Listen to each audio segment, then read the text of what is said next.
I'm notoriously bad for not doing these presentations. I think you're just sitting here all day and have these slides and everybody holds up their phone and takes pictures of these slides. And I just never liked school. And so I'm not going to sit here all day and have you taking pictures of slides. The other thing that I've got to let you in on is that I actually changed a little bit the presentation last minute. They ask about these things weeks in advance. And I will give you 3 things I think that life will be like it in 2030. But I wanted to shift a little bit because I'm writing a new book. And when you write a book, I don't know if anyone's ever done this before, you really focus and you have to crystallize your thoughts, and you wouldn't believe the kind of things that you see more clearly as you go through this process. And so what I thought I would do is I would tell you a story called Advice for Jimmy. And Jimmy, has anybody out here ever had a mentor in their life? Like, you know, did you ever have a mentor? I had a mentor that really shaped my life, and Jimmy needs a mentor. So Jimmy's 16 and he wants to be a surfer. And the problem is, what happened is he watched Point Break and he saw Kelly Slater shoot the pier at Malibu, and he's like, that's what I want to do. And he wants all the glory of surfing. And so Jimmy's cutting yards, like on North Shore, saves his money, buys a surfboard, all the things you need, bikes down to Stanley Park, gets in the water, sits on the board, all right? No waves. A ship comes by, you know, it's a little bit of a wave, but he's like thinking about Point Break. He's like, I don't know, something's not working. So he doubles down. This is a dedicated young guy, okay? He's a hard worker. He's not lazy. Doubles down. He comes out there again. He comes out on the weekdays, skips school, all right? He's like, I'm going to do this, okay? Finally, old guy comes by. And he's like, what are you doing? So surfing, man. You know, I'm going to do like, you know, the surf thing, right? Long hair, tan, ripped, you know. The guy's like, the waves are in Tofino, you know, like Jimmy's like, well, where's Tofino, you know? This is new information to him. This is new information to Jimmy. And the thing is that we're here, we're in this hall, we're here for deals, okay? We're here for like the next hot thing, okay? We want to know what's going to happen this year that can give us the taste of 10 to 1. You know, like we all remember you've had something go 10 to 1.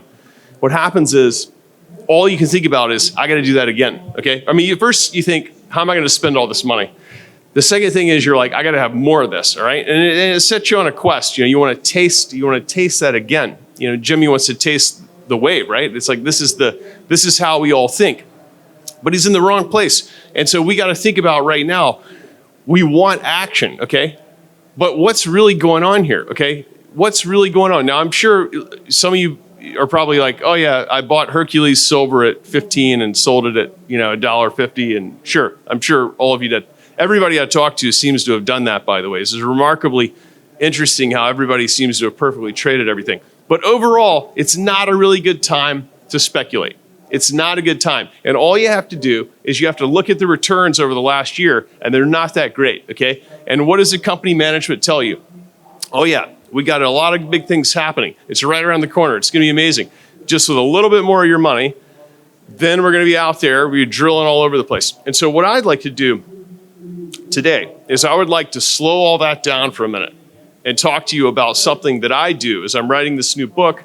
I'm trying to explain to people that a lot of what you do as a successful investor is be patient, okay? And it's not like sit there forever and be patient, but when it's time to act, okay? When you're in Tofino and you're surfing, you don't need to like lose your breath, you know, paddling like crazy for a wave. I mean, there's waves all day long. They've got these heaters that come from Japan and they're just like pounding the beach all day long. You don't need to like overexert yourself, right? And like get close to the jetties and take all these risks. And so let's slow down for a minute and let's talk about the big picture. Now, one of the things that I think people really miss, okay, is that over the last 30 years, the gold business has gotten unbelievably small compared to the rest of the world, okay? So the other day I got an opportunity to invest in ChatGPT. It's a private company called OpenAI.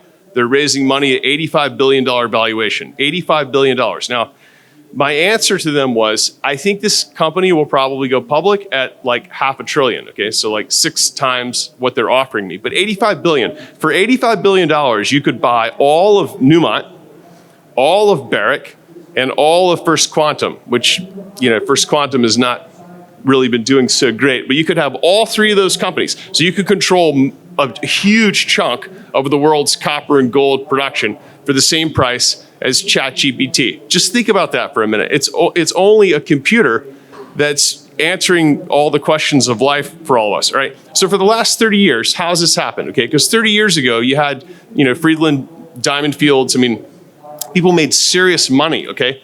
And we have not really had a real bull market. We used to have bull markets every few years.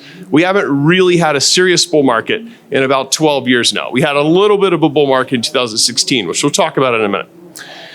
So think back to that time. Now, the Fed's balance sheet at that time was $400 billion. Like $400 billion, that's billion is this is going to get complicated. Billions with a B, okay? The numbers are getting really big. But I want to tell you, life in 2030, the numbers are going to get bigger. And so what we want to take away today is I want you to get bigger too, okay? So like, if the numbers get bigger and you don't get bigger, you got a real problem. If the numbers get bigger and you get even bigger, then you don't care how big they get, okay? $400 billion. Now, at the height of the flu, remember that we had a flu panic a few years ago? The Fed was $9 trillion, okay? So from 400 billion to 9 trillion. At the same time, Apple went 7 times. The amount of treasury debt in the US went 8 times, okay? And the gold business shrunk. And now, what I find interesting is, in addition to being able to buy all those gold companies, you could either buy Newmont or Hershey chocolate.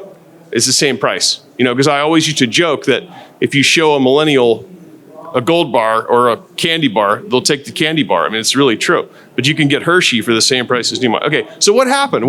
Okay, so we're all here trying to participate in this market. We want a bull market, okay? Bull market implies you have a market.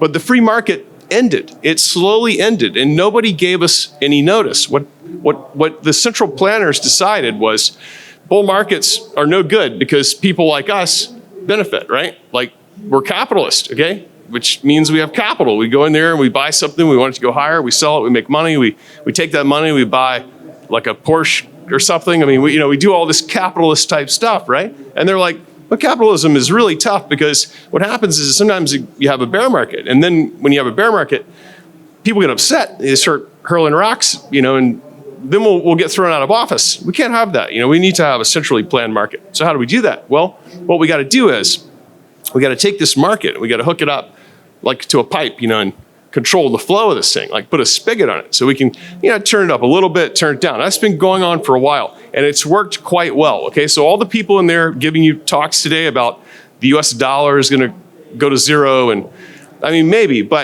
eventually, but I don't know if you'll live long enough, okay? So the empire is quite powerful, right? I mean, this is like a real monster to deal with. And believe me, like the New York Fed, they got 500 math PhDs with Bloomberg terminals. I have a Bloomberg terminal, I could look up New York Fed, 500 of them, sitting in rows. They have unlimited spending power, okay? They create all the money they want. And how are you that's gonna go to zero? I mean, I don't know, it's gonna take a while, okay? But it's getting difficult, believe me, and that's what we can exploit. Okay, so what happened is that the debt in this time doubles every 8 years. Now, sometimes people miss this, okay? I wrote an essay about this. I got a lot of blowback because everybody in the US is political, but this is not political. Here's the thing. Go all the way back to Carter.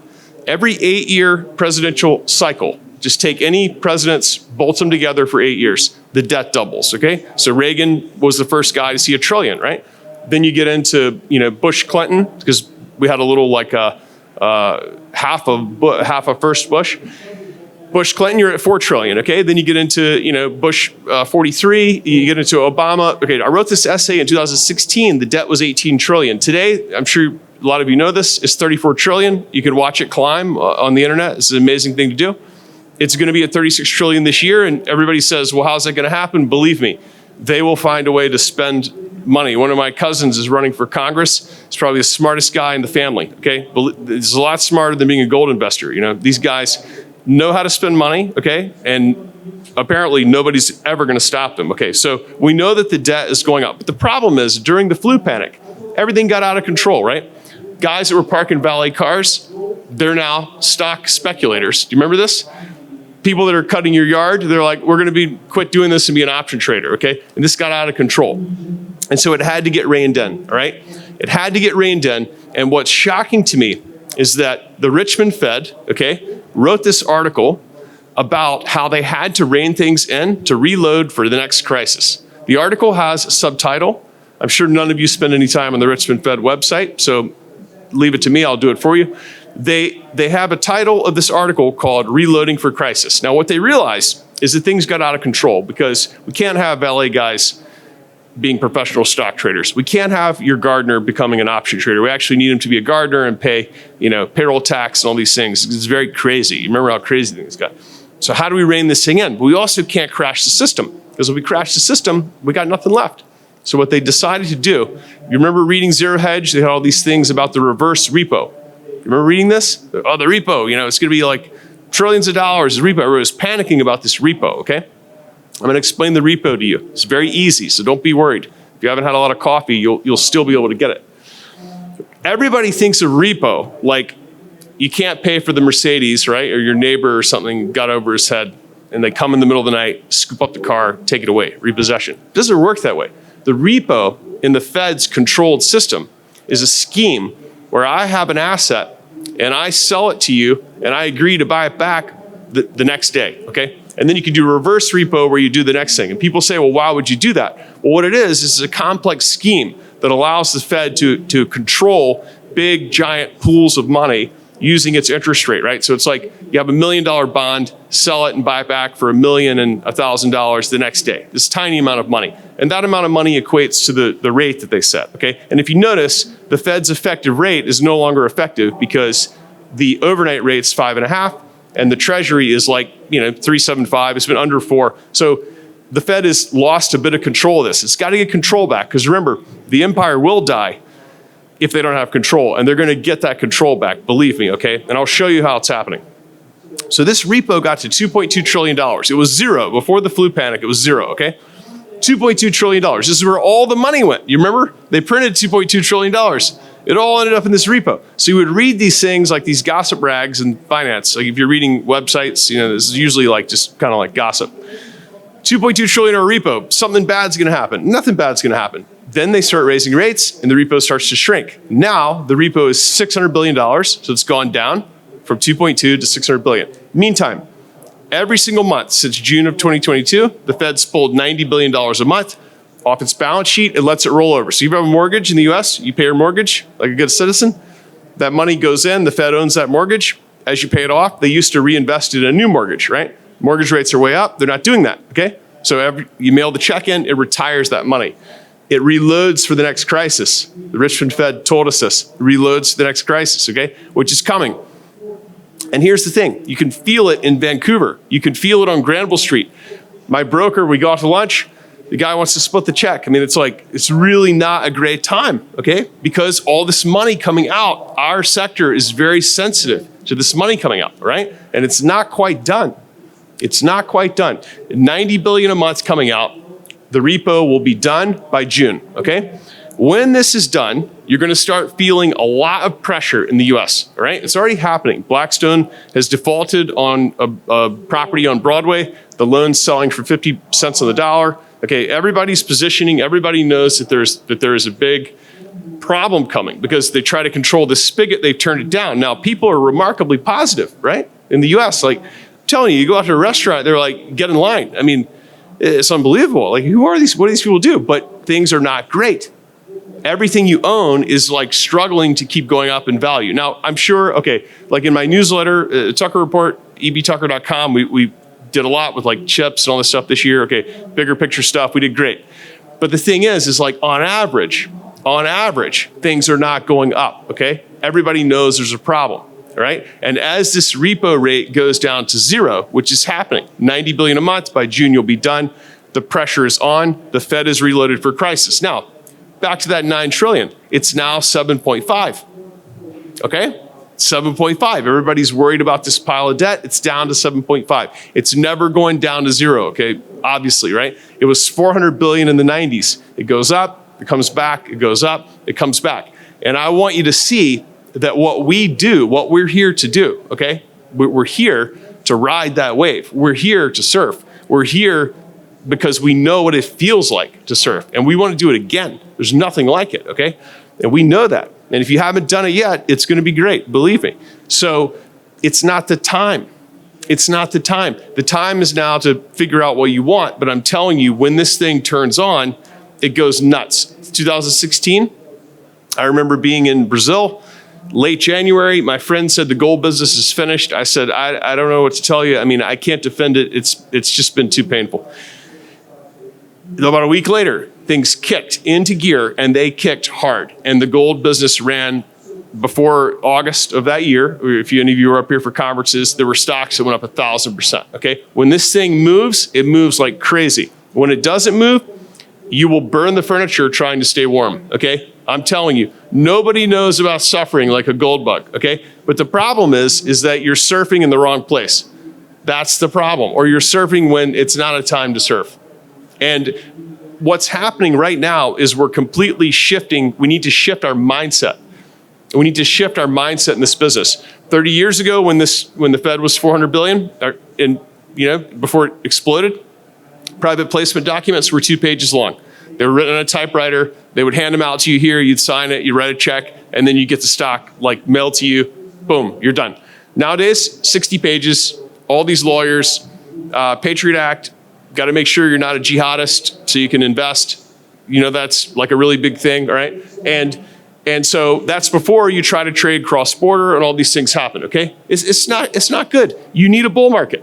Without a bull market, it's almost impossible. For every one Hercules, there's 1,000 that are just they're like, oh, you got something, but we just need a little bit more money. Just a little bit more money. And you say, you told me that last year. That's what you told me last year. I'll just wait till next year. You'll do a rollback. I'll be in there then. And I think once we see how the big picture is working, then we can understand easier how to surf and not crack our head on the jetty. Okay, now, the original title of the presentation, 3 things to know by 2030. So let's get into that, because some of them I think are going to alarm you, and some of them are going to excite you. All right. The reason why it's important to think about 2030 is that a lot of things happen over a little bit longer period of time, like a week, okay? When you get into a trend, you can actually make a lot of mistakes and you can make a fortune, all right? I was telling someone earlier, I bought a lot of rental property in the US, 2010.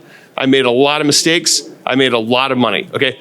When the wind is at your back, when the surf's coming in, you don't need to worry about missing a wave or falling off the board or any of this stuff, okay?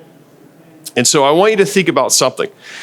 The first thing that I think might shock you is that once all this repo situation is turned, we have the next, Fed's going to have an acronym for the next thing they do. It'll be different. It won't be the same. Won't be QE. Just get ready for something exciting.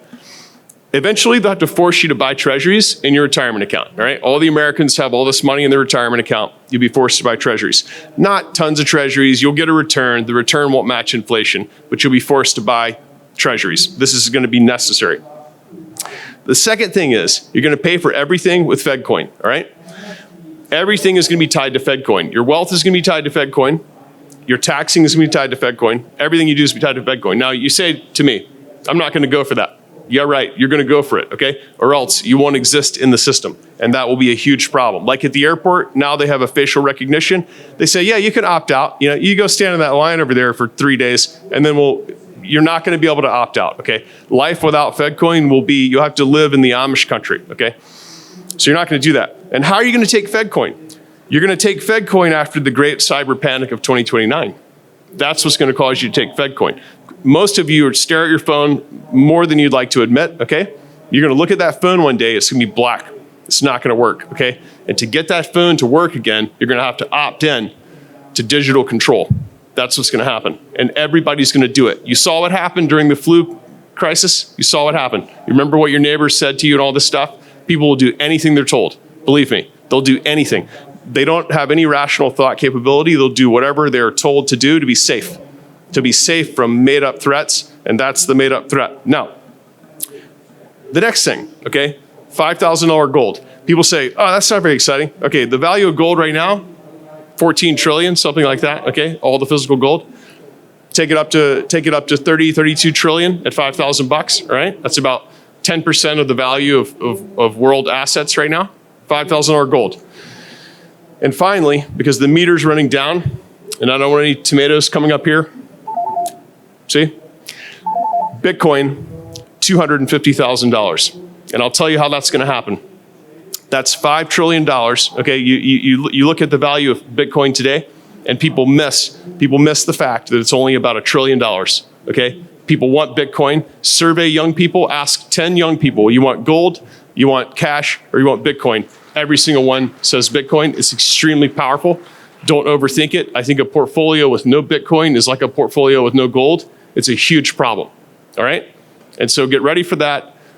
Best of luck to you. I'll be back next year, and I hope we're ushering in a massive bull market where we can all have lots of success. And I think if we prepare wisely, we will. Thanks so much.